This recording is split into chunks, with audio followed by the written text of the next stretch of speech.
इफ्ता का मतलब है कि देयर इज नो गॉड। इसका मतलब है कि तुमने दुनिया के हर गॉड को, हर खुदा को, चाहे कम्युनिज्म हो, कैपिटलिज्म हो, डिक्टेटरशिप हो, डेमोक्रेसी हो, रुपया हो, पैसा हो, बैंकिंग सिस्टम हो, नेशनलिज्म हो, जो दुनिया का गॉड तुम्हारा अपना, तुम्हारी अपनी ईगो हो, तुम्हारा अपना खानदान हो, जायदाद हो, दौलत हो, रुपया हो, पैसा हो, तुम्हारा अपना रैंक हो, स्टेटस हो, तुम्हारा खानदान हो, तुम्हारी BMW हो, या तुम्हारा 2000 गज का प्लॉट और मकान हो, तुम्हारी फैक्ट्री हो, या तुम्हारे मज़ारे और तुम्हारी जागीर हो, जिस चीज को तुमने खुदा बनाया हो। इसी खुदा का कॉन्सेप्ट सिर्फ लकड़ी पत्थर का बुत नहीं होता।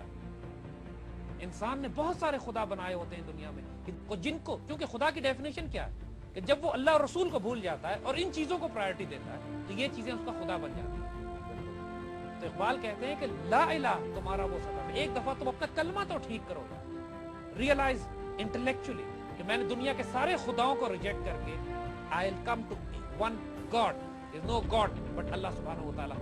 बाकी खुदा का मतलब हम समझते हैं कि लकड़ी और पत्थर का बुत है। नो, जैसे हमने अर्ज किया कि हमारी दुनिया में हर वो चीज जो आसपास फैली हुई है, जिसकी वजह, जिस नौकरी की वजह से आप हराम काम करते हो, जिस नौकरी की वजह से आप अल्लाह का हुक्म तोड़ते हो, जिस खानदान, जिस बीवी की वजह से, जिस रुपए पैसे को बचाने के लिए आप हराम काम में मुलव्वस होते हैं और मुल्क, कौम और अल्लाह के,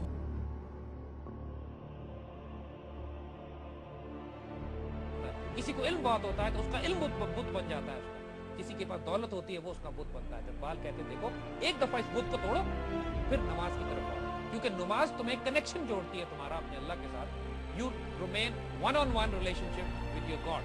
एक दफा अपने अल्लाह से ऐसा ताल्लुक तो बनाओ जिस अल्लाह से तुमने ताकत लेनी है, स्पिरिचुअल फोर्सेस लेनी है, इख्तियार लेना है, जिससे तुमने ये कहना है कि मेरी तकदीर ये होनी चाहिए, जो कायनात का बादशाह है। अगर तुमने उससे ही ताल्लुक कायम नहीं किया तो अपनी फोर्सेस कहां से लेकर आओगे? और जब तुम हज पे जाते हो वो तो बहुत साल में एक दफा होता है, लेकिन दिन में 5 दफा जब तुम, या तहज्जुद के छठे वक्त तुम खड़े होकर जब तुम नमाज पढ़ते हो, ये हर नमाज तुम्हारे लिए एक हज होता है। ये तुम्हें डिसिप्लिन करता है। सुबह उठना पड़ता है, फजर पे उठना है, जोहर पे उठना है, असर पे, मगरिब पे, इशा पे।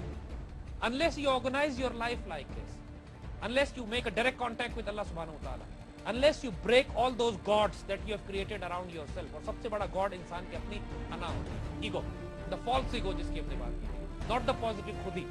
खुदी को तो डेवलप करना है।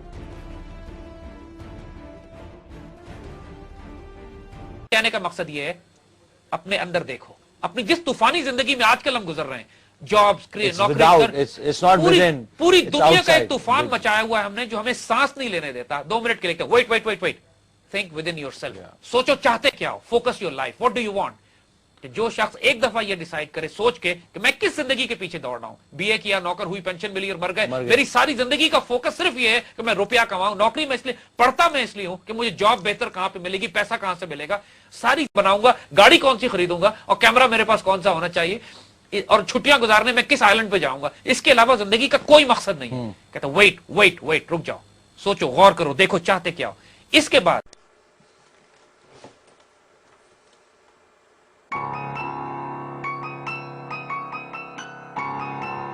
और अब तुम क्या कर रहे हो? द पॉइंट इज कि हिदायत अल्लाह की तरफ से होती है। इंसान खुशनसीब है कि उसकी जिंदगी का सांस बंद होने से पहले अल्लाह उसको हिदायत दे दे, और इंसान को इस मौके की कदर करनी चाहिए जो सांस उसको मिला हुआ है। Anybody who wants to bring around change, पहले उसको चेंज अपने वजूद में लाना है, क्योंकि जमाने के जो हालात हैं इस वक्त वो बहुत मुश्किल है, बहुत बड़ा चैलेंज है अपने आप को। दरिया है जिसमें आपको बहा के ले जाएंगे, यानी इट्स लाइक तेज दरिया में आपको against the tide, against the current swim करना है। Nobody wants to do that. Nobody wants to do that because it's struggle, because it's difficult. लेकिन इकबाल क्या कहते हैं कि तुंदी बादे मुखालिफ से ना घबरा आया औकाब, ये चलती है तुझे ऊंचा उड़ाने के लिए। अगर हेडविंड ना हो जहाज पे तो जहाज कभी टेक ऑफ ना करे।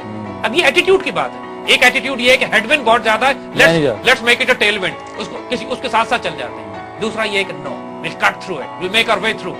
और यही गैरतमंद दिलेर लोग जो तारीखें तब्दील करते हैं, उनमें ये एट्रीब्यूट यूनिक होता है। उनके नजदीक शिकस्त हम मानना कोई माने नहीं रखता, गोइंग अगेंस्ट द नहीं जानती है। और उस शख्स का जिसने तारीखें तब्दील कर दी, तारीखें तब्दील करने वाले always went against the Tide.